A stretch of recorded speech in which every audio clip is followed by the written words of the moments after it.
লাগাতার বৃষ্টিতে চাষের ক্ষতি। আলিপুরদুয়ারে থই থই ভুট্টা ক্ষেত, বিঘার পর বিঘা জমির ভুট্টা নষ্টের আশঙ্কা। সবজি চাষেও ব্যাপক ক্ষতির আশঙ্কা। কথা বলবো রাজকুমার, আমাদের প্রতিনিধির সঙ্গে। রাজকুমার, এই পরিস্থিতি কিভাবে সামাল দেবেন কৃষকরা, কি ভাবছেন? দেখো, এটা ইতিমধ্যেই কিন্তু কৃষি দপ্তরের যে কর্তারা তারা কিন্তু এলাকায় এলাকায় ঘুরছেন এবং এই যে পরিস্থিতির তৈরি হয়েছে সেই পরিস্থিতি কিভাবে সামাল দেওয়া যায় সেটাই চেষ্টা করা হচ্ছে। কিছু কিছু জমিতে কিন্তু খাল কেটে জল বের করে দেওয়ার একটা প্রক্রিয়া শুরু হয়েছে এবং শুধু তাই নয়, প্রশাসনও বিষয়টি খতিয়ে দেখছে যে কিভাবে এই পরিস্থিতির মোকাবিলা করা যায়। মিমি, ধন্যবাদ রাজকুমার। বৃষ্টির ফলে যাদের যাদের জমিতে জল জমেছে ইন্স্যুরেন্স কভারেজ থাকে, ফলে যেসব কৃষকরা এই ইন্স্যুরেন্স কভারেজের আওতার মধ্যে পড়েছে, যারা অ্যাপ্লাই করেছে তারা অলরেডি সেই এডি অফিসে গিয়ে তাদের অ্যাপ্লিকেশনের মাধ্যমে তাদের বক্তব্য তারা জানাবে। পুরো বিষয়টা এডি অফিস থেকে তদন্ত হবে, তারপর সিদ্ধান্ত হবে। উত্তরবঙ্গে বৃষ্টি, দক্ষিণবঙ্গে চাঁদি ফাটা গরম। বেলা গড়াতেই হাওয়া বদল, বৃষ্টিতে ভিজল দক্ষিণবঙ্গের বেশ কয়েকটি জেলা। আলিপুর আবহাওয়া দফতরের পূর্বাভাস, বুধবার পর্যন্ত রাজ্য জুড়ে বিক্ষিপ্ত বৃষ্টি হতে পারে। বৃষ্টির সম্ভাবনা কলকাতাতেও।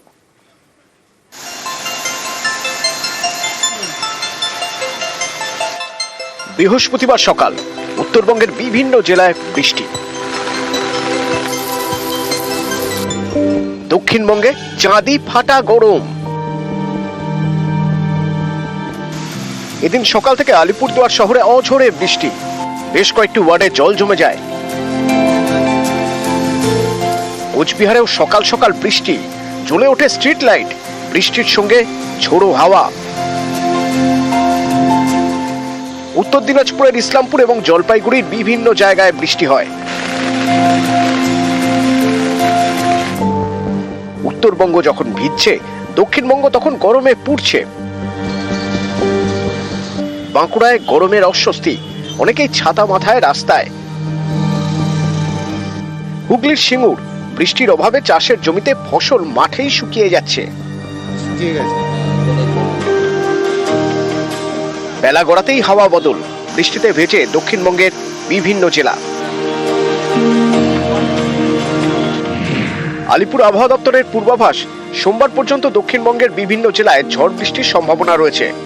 উত্তরবঙ্গে রবিবার পর্যন্ত ঝড় বৃষ্টি হতে পারে। শনিবার এবং রবিবার দক্ষিণবঙ্গের একাধিক জেলায় কালবৈশাখীর সতর্কতা। বুধবার পর্যন্ত রাজ্য জুড়ে বিক্ষিপ্ত বৃষ্টির সম্ভাবনা। বৃষ্টি হবে কলকাতাতেও। কলকাতাতে বৃষ্টি হওয়ার সম্ভাবনা আছে। আগামী 7 দিনই বৃষ্টি হওয়ার সম্ভাবনা আছে। তাপমাত্রা বাড়ার সম্ভাবনা নেই কোনো।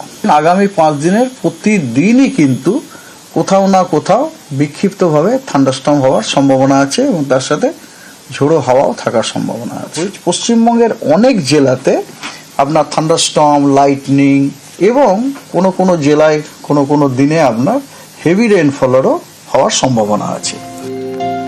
নিউজ 18 বাংলা।